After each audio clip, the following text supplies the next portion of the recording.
আমি চাই ওই জিতুর আর ওই মমিতলের ফাঁসি হোক, যাতে এরপরে কোনো মায়ের বুক খালি না করতে পারে। আমি চাই ওই দুইজনের কঠিনতম কঠিন শাস্তি হোক, যেন আমার ভাইয়ের মতো আর কারো সন্তানের সাথে এরকম করতে না পারে।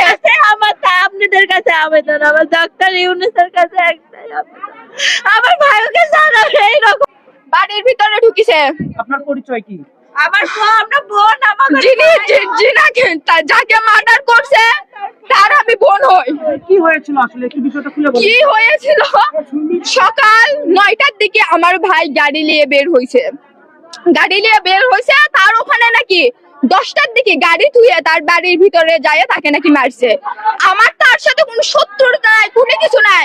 ধরেন আপনার সাথে আমার কোনো কিছু হয় না, আমি যাই আপনাকে মিশাই মারবো, হয়তো কোনো কারণ আছে। এখন কি কারণ তারা ভালো বলতে পারবে। যায় নাকি একটা ঘুষি মারছে, শুধু একটা ঘুষি মারছে। ওটা মারার পর জিতু আর জিতু যত লোকজন আছে আমার ভাইকে ওখানে গণপিটাটি পিটাইছে। পিঠে আমার ভাই ভয়েতে ওখানে অটো রিক্সা ফেলে থুয়ে ওই দিক দিয়ে পিছনে নদী দিয়ে পার হয়ে আসা আমার কাছে আসে বলতেছে বোন আমাকে বাঁচা, ওরা আমাকে মারে ফেল দিবে। আমি বলতেছি কি হয়েছে তোমার?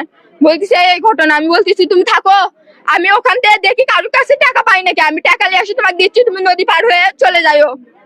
আমি টাকাও নিয়ে আসছি, আসো কেউ দিয়েছে। ওই পাশে দেখি মমিতররা স্টিক নিয়ে দাঁড়িয়ে আছে, এই পাশে জিতুর লোকজন, এই পাশে জিতুর মানে আমাদের বাসাটা চারপাশে ঘিরে দিয়েছিল। আমি বলতেছি ভাই রে তো কার পালাতে পারবো না রে ভাই, চারপাশেই লোক।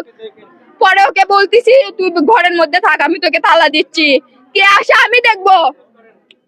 আমি ওকে তালা দিয়েছি ঘরের মধ্যে, তালা দিয়ে আসে বাইরে দাঁড়িয়ে আসি। দেখি জিতুর যত চ্যাংড়া প্যাংড়া আছে হুন্ডে নিয়ে আসে কই থেকে যেন খবর পাইছে যে হলো যে ছেলে এখানে আছে। পরে দৌড়ে মানে ওরা সবাই আসে আমরা যে মহিলা মানুষ আমাদের যে মানবে তা না, ও সুদা ভিতরে গেছে একবারে, যাই গেট খুলে ওকে টানতে টানতে ঘর থেকে নিয়ে আসছে। ও হাত পাও ধরছে জিতুর পর্যন্ত, ভাই আমাকে মারিস নে রে ভাই। আমি আরে এই ভুল জীবনে করবো না, হাত পাও ধরে কান দিছে। জিতু বলতেছে তোর গায়ে কোনো কিছু টাচ থাকবে না, আমি তো ক্লিয়ার যাচ্ছি। মমিতুল নামে যে ছেলে তাই পর্যন্ত বলতেছে আমি কথা দিয়ে যাচ্ছি তোর ভাইয়ের গায়ে কোনো টাচ লাগবে না। তারপরেও আজ কেন আমার ভাই দুনিয়া থেকে উঠে নিল, কেন তারা আমার ভাইকে মার্ডার করলো বলেন?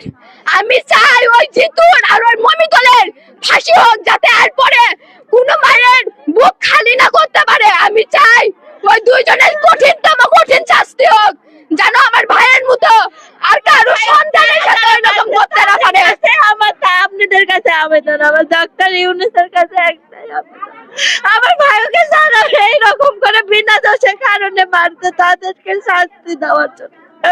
আমার ভাইয়ের লাশের বদলে আমি তাদেরকে তার কাছে আমি ফাঁসির অর্ডার চাচ্ছি, সেই জন্য ফাঁসি দেয়।